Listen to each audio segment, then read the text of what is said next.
আসসালামু আলাইকুম। দেশ ও দেশের বাইরে থেকে আমার এই ভিডিওটা যারা দেখছেন তাদের জন্য অনেক অনেক ভালোবাসা রইল। তো দেখতে পাচ্ছেন এই আমাদের এক পেয়ার বাজরিকা পাখি। কালকে দেখাইছিলাম সাদা পাখি আনছিলাম, সাদা পাখি রানিং ছিল।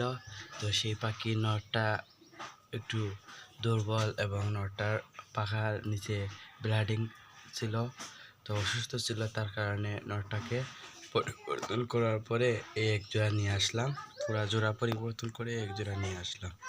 এখানে আমরা খাবার দিয়েছি, এটা পানি, এটা কেটেলবন ফিশ।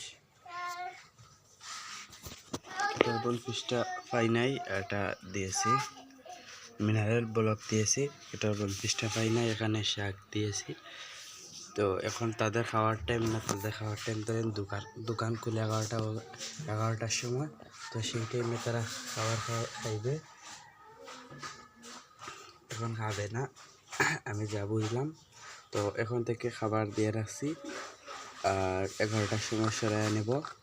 এভাবে যদি করি তাহলে কাল থেকে এই টাইমেই খাবার খাইবে ইনশাল্লাহ।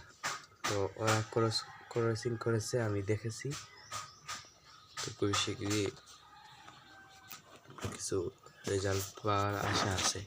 আসসালামু আলাইকুম রহমতুল্লাহি ওয়া বারাকাতুহু।